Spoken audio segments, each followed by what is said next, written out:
하늘에 계시는 자비로우신 아버지 하나님, 오늘 저희가 또 말씀을 함께 나눕니다.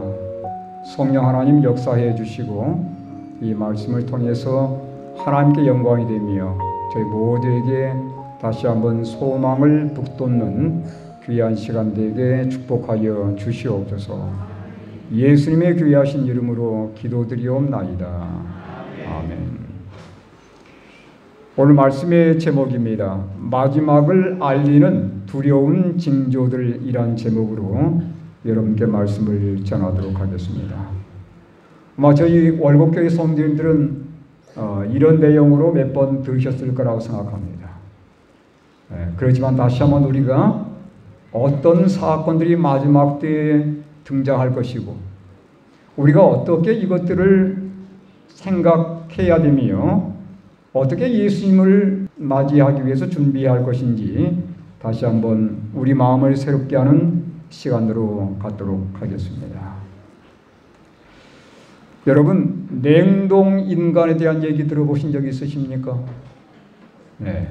이게 언제 시작되냐면 1967년도에 시작이 되었습니다. 사람을 아예 냉동 보관하는 거예요. 언제까지 보관하냐면 과학기술이 발달하고 의술이 발달해가지고 사람들의 온갖 병을 치료할 수 있는 그런 때가 올 때까지 냉동 보관하는 것입니다.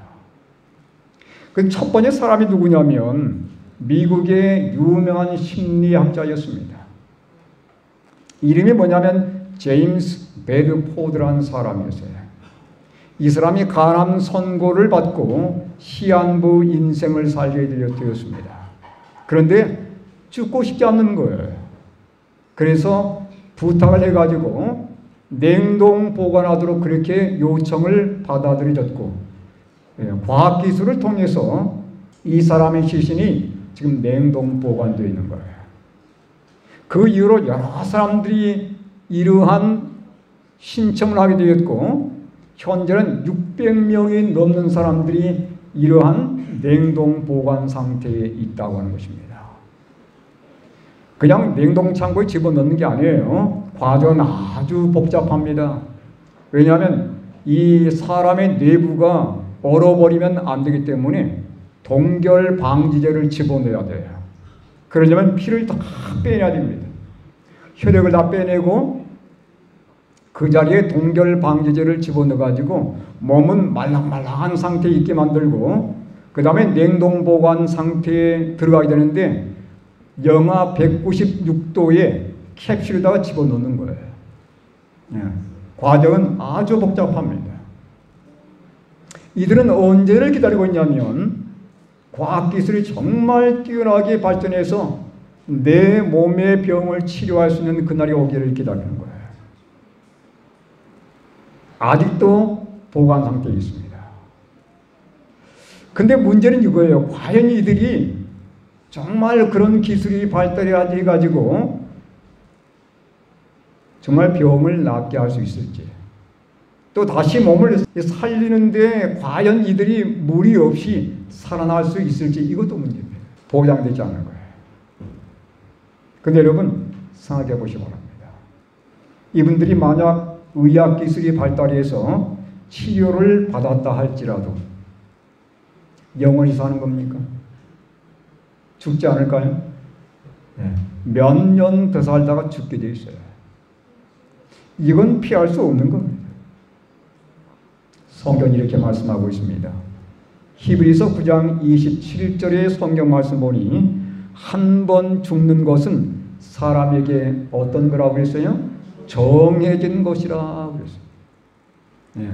내가 비록 냉동 보관 창고에 보관되어서 현대의 아주 뛰어난 과학기술을 통해서 그 병을 치료받았다 할지라도 뭐는 해결할 수 없는 거예요. 죽음 문제만큼은 해결할 수 없는 겁니다. 죽게 되어 있어요. 성경은 분명히 우리에게 선언하고 있습니다. 한 번 죽는 것은 사람에게 정해진 거라는 거예요. 그러니까 아무리 과학기술이 뛰어난다 할지라도 아무리 온갖 병을 다 낫게 한다 할지라도 사람의 죽음만큼은 해결할 수 없는 거예요.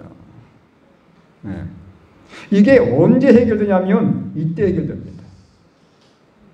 죽음이 끝나는 때가 있어요. 언제 이 세상의 모든 죽음은 사라질 건가? 이때입니다. 계시록 21장 3절 4절 말씀을 제가 한번 읽어보겠습니다. 내가 들으니 보좌에서 한 큰 음성이 나서 이르되 보라 하나님의 장막이 사람들과 함께 있음에 하나님이 그들과 함께 계시리니 그들은 하나님의 백성이 되고 하나님은 친히 그들과 함께 계셔서 모든 눈물을 그 눈에서 닦아주시니 다시는 뭐가 없어요? 다시는 사망이 없고 애통하는 것이나 곡하는 것이나 아픈 것이 다시 있지 아니하리니 처음 것들이 다 지나갔음이리라. 언제 이런 일이 있겠다고요? 언제요? 하나님이 우리와 함께 계시는 그때입니다. 언제일까요? 예수님께서 재림하실 때란 말이에요. 네.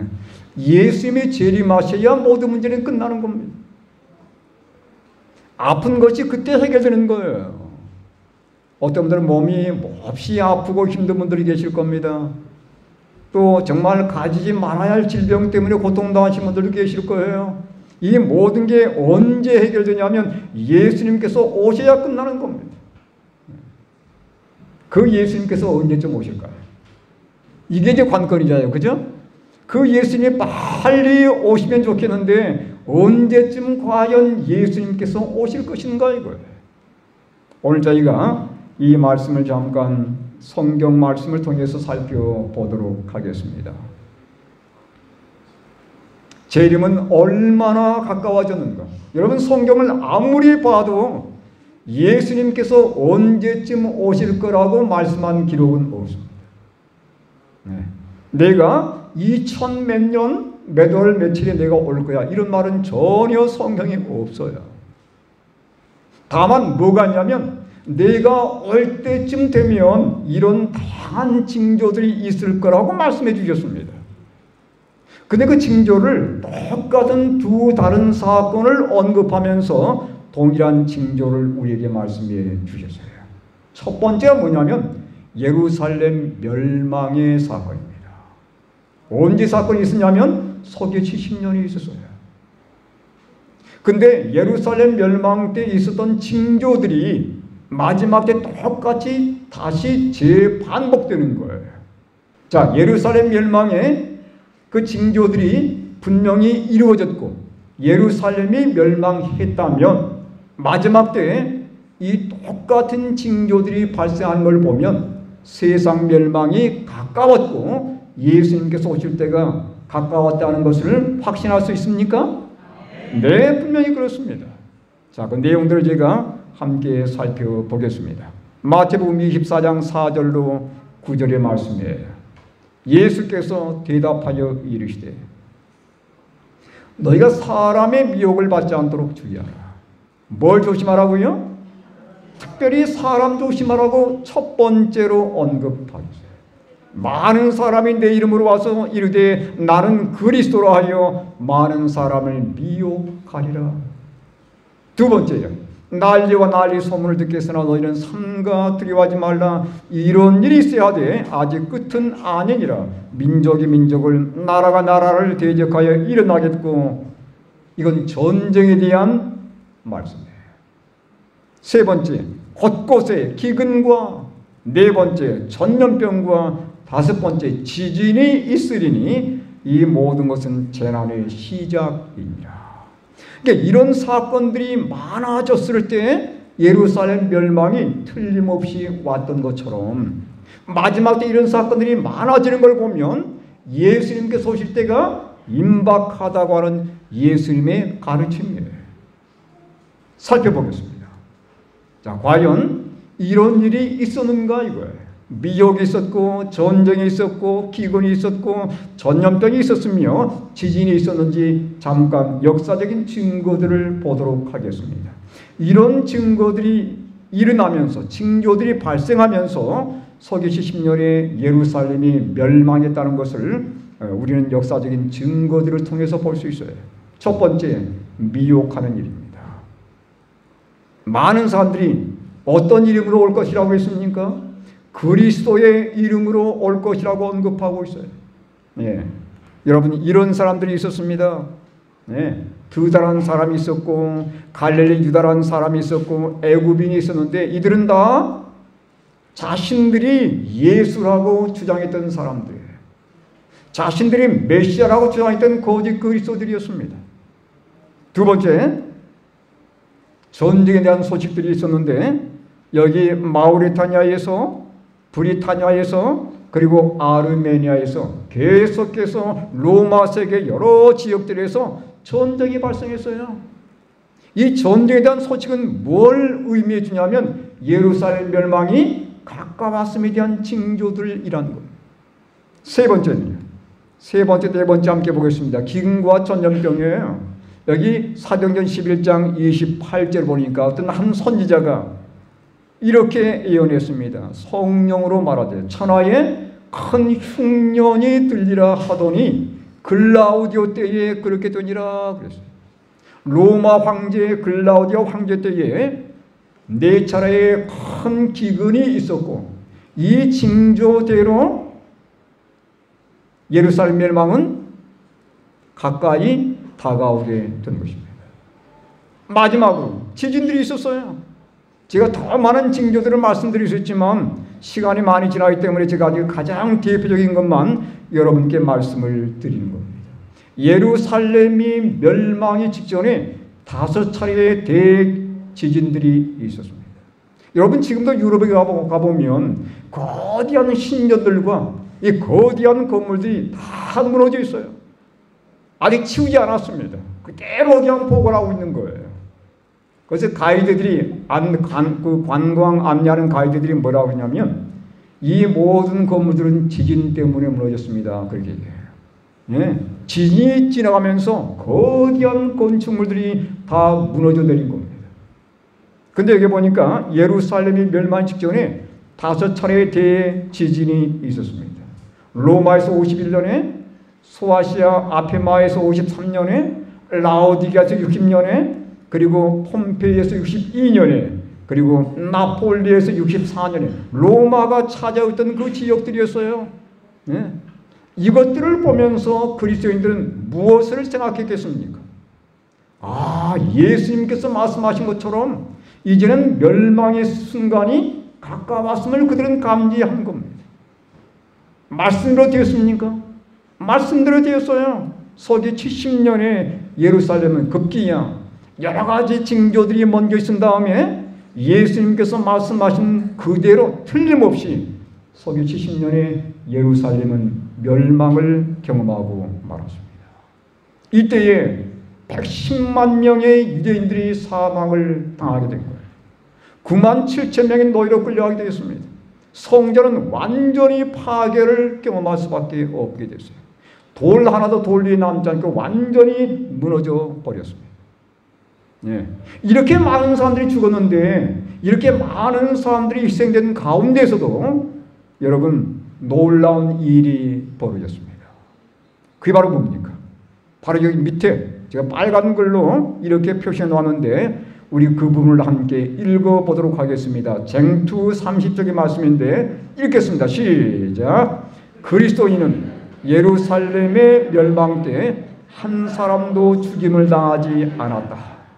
그리스도께서 당신의 제자들에게 미리 경고하셨으므로 그분의 말씀을 믿은 모든 사람은 그 약속의 징조에 유의해라. 놀랍게도 예루살렘이 예수님께서 말씀하신 그대로 무너졌습니다. 예수님이 예루살렘이 서기 70년에 멸망할 거로 말씀하지 않으셨어요. 대신 뭘 보냈습니까? 징조를 먼저 보냈습니다. 징조. 예? 징조를 보면서 준비하고 있으라는 얘기예요. 근데 그 징조와 함께 결국은 예루살렘이 멸망이 되는데 그때 한 명의 그리스도인도 죽임당하지 않았다는 겁니다. 왜요? 그들은 성경 말씀대로 이 징조들을 살피면서 준비하고 있었어요. 그래서 한 명의 그리스도인들도 이 예루살렘 멸망 때 죽음을 당하지 않았다는 사실. 준비하고 있었던 거예요. 역사는 반복합니다. 그래서 이 마지막 때 이 동일한 징조들이 어떻게 반복될 것인지를 잠깐 살펴보도록 하겠습니다. 예. 여러분, 예수의 말씀은 한치도 오류가 없어요. 정확하게 이루어집니다. 예. 이 마지막 때도 동일하게 사람들이 자신을 뭐라 주장해요? 예수님이라고 주장하는 사람들이 꽤 많이 등장할 겁니다. 전쟁은 끊임없이 발발할 것이에요. 세계 곳곳에 많은 사람들이 기근을 당하게 될 것입니다. 전염병은 세계 곳곳에 창궐할 것이고 어디나 지진이 사람들의 생명을 위협하게 될 것입니다. 먼저 보겠습니다. 미혹하는 일을 보겠습니다. 여러분, 이런 분들 정말 조심하셔야 돼요. 혹시라도 우리 집을 방문하는 이런 분들이 있다면 정말 단호하게 끊어야 됩니다. 마태복음 24장 5절, 많은 사람이 내 이름으로 와서 이르되 나는 누구라 하여? 그리스도라고 하면서 많은 사람을 미혹할 거라 그렇게 주장했어요. 여기 나와 있는 사람들은 소위 자신들이 그리스도라고 주장하는 사람들이에요. 하나님의 교회의 교주인 장길자 그리고 안상홍은 죽었습니다. 이제는 어머니 하나님인 장길자 씨가 남아있어요. 가짜입니다. 이 안상홍은 뭐라고 주장하냐면 자기가 이 땅에 예수님의 일을 완성하기 위해서 온 그리스도 재림주라고 주장합니다. 가짜예요. 네. 여러분, 성경에는 그런 재림주가 올 거라고 결코 말하지 않습니다. 그 사람들이 아무리 헌신적이고 아무리 상냥하고 아무리 내게 좋은 선물을 제공한다 할지라도 거기에 속아 넘어가서는 안 됩니다. 그건 믿기예요. 그 다음에 한농복구의 교주 박명호, 다 자기를 하나님이라고 주장하면서 살아있는 예수라고 주장하는 사람들이에요. 신천지 이만희, 여러분 결코 신천지 교회와 함께 하시지 않기 바랍니다. 그들의 요구에 결코 순응하지 않기를 바랍니다. 이 신천지 이만희도 자신을 재림한 예수라고 주장하는 사람이에요. 그 다음에 JMS 세계복음 선교의 정명석, 이건 완전히 사기꾼이에요. 통일고 문선명 마찬가지입니다. 이들은 다 자신들이 재림주라고 주장하는 사람들이에요. 제가 대표적인 사람만 가지고 나온 거예요. 여러분, 전 세계적으로 얼마나 많겠습니까? 너무도 많은 거예요. 이런 일들이 많아지게 되면 어느 때가 가까운 겁니까? 예수님께서 오실 때가 너무도 가까운 거예요. 여러분, 특별히 이런 가르침을 제공하는 사람들, 그들과 만남을 갖는 것 정말 조심해야 되고, 우리가 그들과 만날지라도 우리가 진리를 소개하기 위해서 만나야지 그들의 어떤 요구에 순응하기 위해서 만나면 아주 위험합니다. 말씀 가지고 만나야 되는 거예요. 네. 내가 말씀에 자신이 없으면 만나지 마시기 바랍니다. 두 번째, 전쟁의 소문은 갈수록 많아지고 있습니다. 이 예수님께서 뭐라고 말씀하시냐면 난리와 난리 소문을 듣겠으나, 난리란 말이 무슨 말이에요? 이 난리란 말은 전쟁이란 말입니다. 전쟁과 전쟁의 소문을 듣겠으나 그 말이에요. 너희는 삼가 두려워하지 말라. 이런 일이 있어야 할 거라고 분명히 말씀하고 계셔요. 전쟁은 갈수록 많아질 겁니다. 네. 여러분, 여기 지도를 좀 보시면 2023년 통계인데 끝나지 않은 전쟁이란 그 통계를 이렇게 지도로서 우리에게 보여주고 있어요. 빨간 나라들은 다 지금 전쟁을 벌이고 있는 나라들입니다. 지구의 거의 절반 가까운 나라들이에요. 이것들은 무슨 징조라고요? 예수님께서 오실 날이 임박했음을 알려주는 징조들이에요. 그 다음 보겠습니다. 기후변화와 재난들이에요. 이건 너무 심각합니다. 제가 아주 중요한 것만 몇 가지 뽑아서 왔습니다. 이것은 2024년도 우리가 지금 살고 있는 이 해에 일어난 사건들이에요. 여기 보면 75년 만의 폭우, 어디에서의 사건입니까? 두바이. 저도 두바이 가봤습니다. 사막지대예요. 얼마나 뜨거운지 몰라요. 하늘엔 전혀 구름이 보이지 않는 곳입니다. 근데 놀라운 일이 발생했어요. 하루에 2년치의 비가 쏟아져 버린 거예요. 네? 2년 동안 내릴 비가 하루에 다 쏟아져 버린 거예요. 그래서 사막의 도시 두바이에 엄청난 사건이 발생한 겁니다. 전혀 예상치 않은 사건이에요. 그 밑에 보시면 브라질 80년 만에 대홍수, 수많은 사상자가 발생했고 많은 재산이 완전히 쓸려가 버렸습니다. 뿐만 아니라 미국에 토네이도가 불어가지고 강풍과 폭우가 몰아치면서 텍사스 주가 완전히 쑥밭이 되어버렸어요. 여러분, 예전에 없었던 엄청난 대형 재난들이 세계 곳곳을 강타하고 있습니다.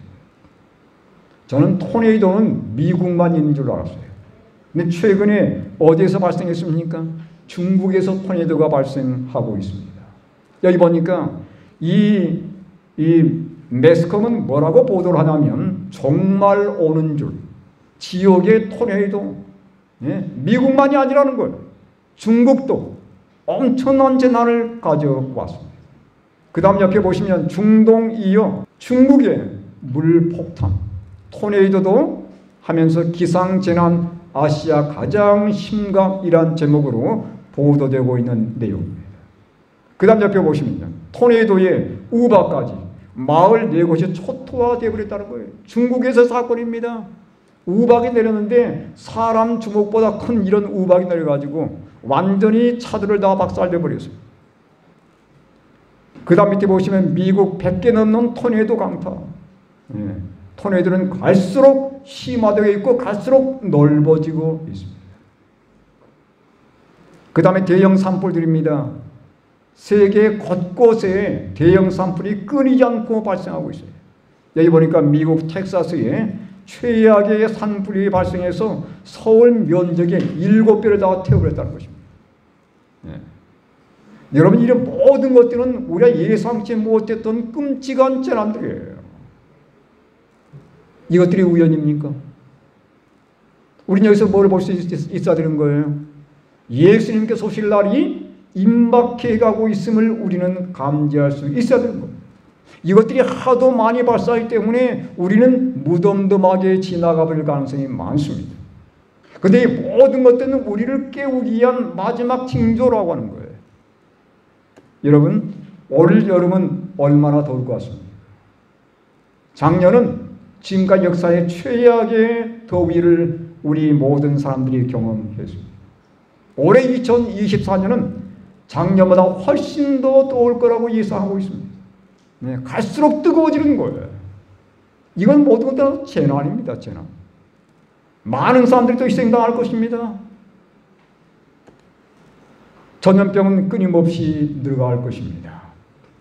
우린 이미 코로나를 통해서 여기 전 세계 690만 명이 생명을 잃었어요. 이건 대재앙입니다. 세계 거의 모든 나라들이 이 코로나 때문에 고통을 당해 왔습니다. 이걸로 끝나는 게 아닙니다. 그 다음 보시면 여기 네이선 울프라고 하는 생물학자가 이런 책을 기록했어요. 바이러스 폭풍의 시대, 21세기는 바이러스 폭풍의 시대가 될 거라고 예고한 책이에요.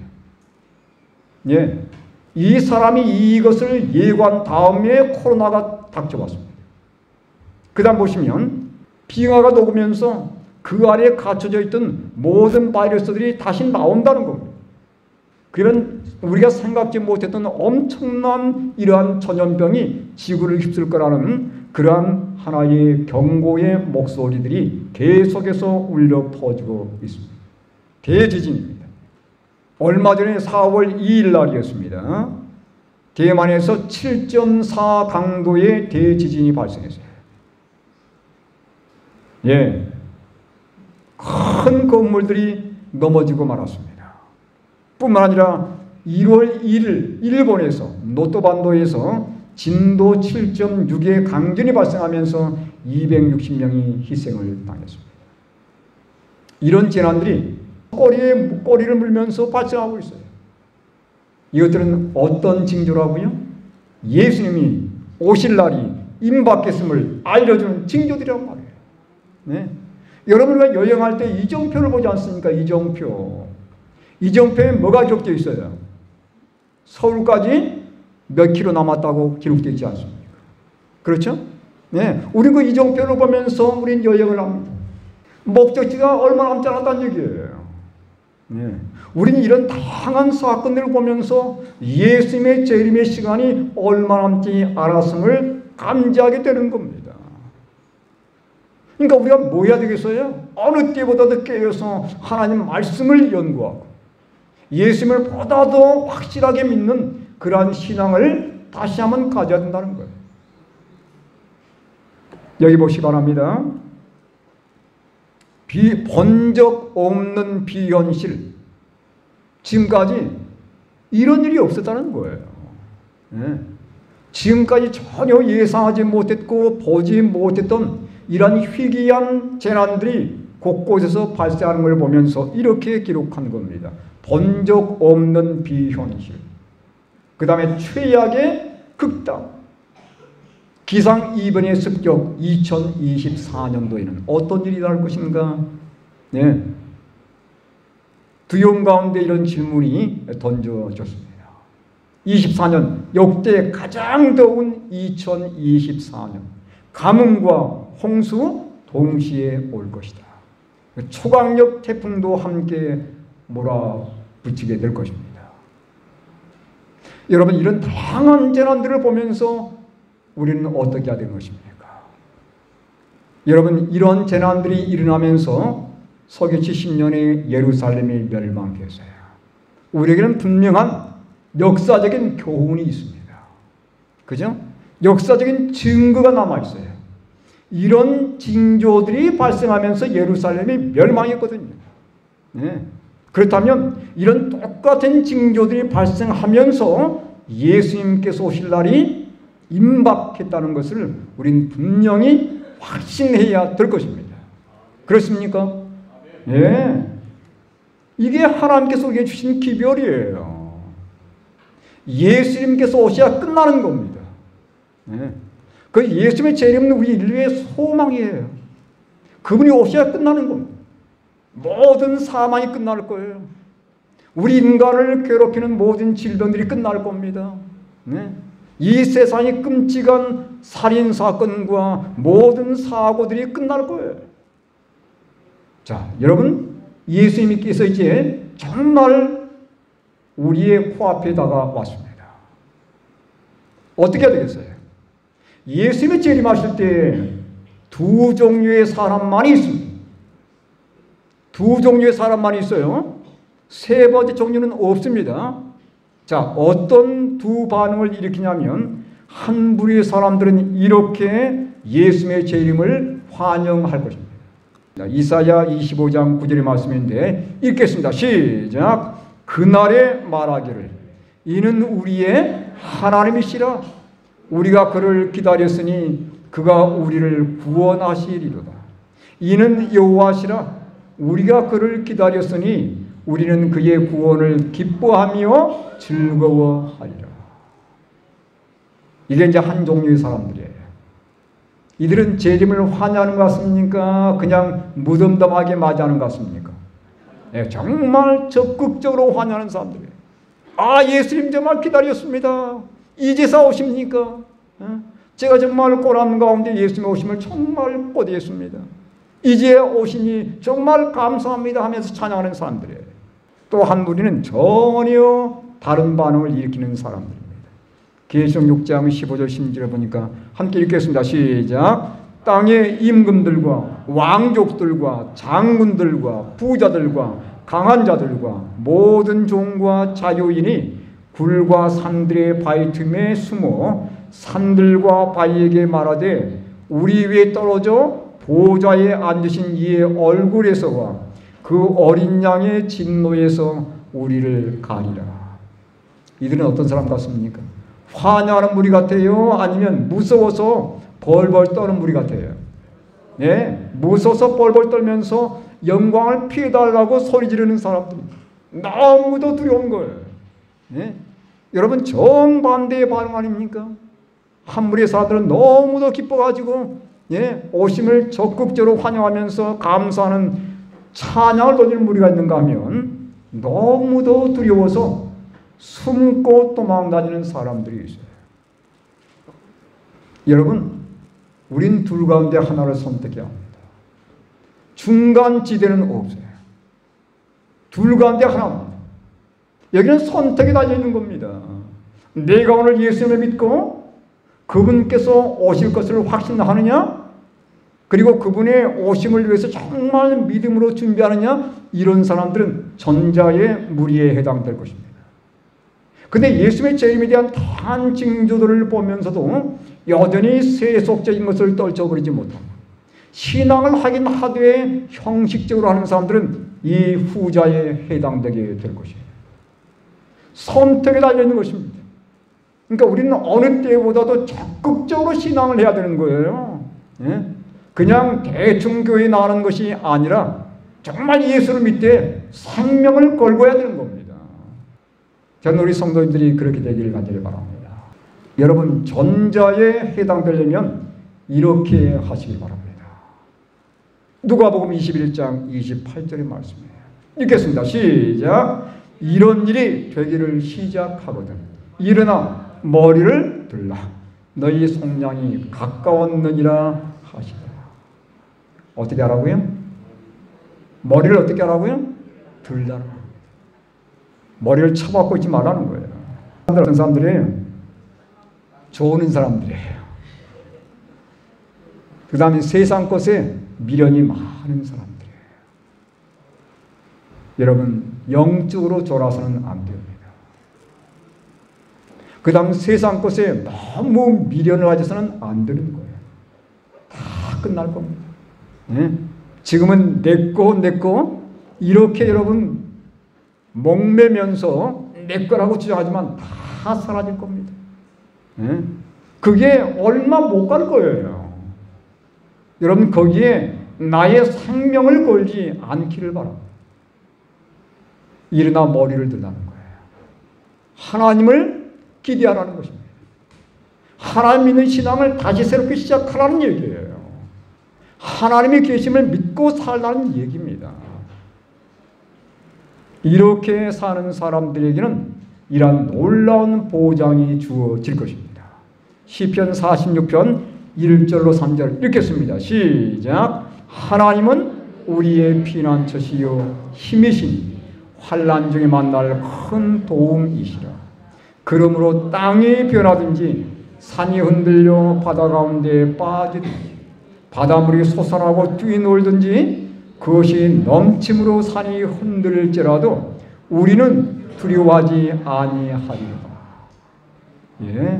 여러분, 이렇게 정말 하늘을 바라보면서 예수님을 개인의 구주로 영접하며 사는 신앙을 가진 사람들에게는 피난처가 있어요. 재난이 많고 이 세상에 질병이 많고 사고가 많은 가운데서도 우리에게 믿을 만한 피난처가 있는 겁니다. 누가 그런 분이시라고요? 하나님이 그런 분이라는 거예요. 이제는 그 하나님을 정말 피난처로 삼고 이 하나님 안에서 생명의 보존을 받으라는 하나님의 놀라운 초청입니다. 이렇게 우리에게 분명히 말씀해 주시는데도 불구하고 이런 하나님을 거절한다면 그 인생은 얼마나 불쌍한 일생이 되겠어요. 저는 우리 모든 이 자리에 계신 분들이 그런 어떤 불행 가운데 빠지지 않게 되길 간절히 바랍니다. 여러분, 이 하나님을 피난처로 삼으시길 간절히 바랍니다. 피난처 되시는 예수님을 마음속에 받아들이시고 여러 가지 징조들을 살피면서 정말 깨어서 예수님을 확실하게 믿으심으로 영원한 생명을 확보하시며 예수님이 재림하실 때 그 찬양의 대열 속에 우리 모두가 함께 할 수 있게 되기를 간절히 바랍니다.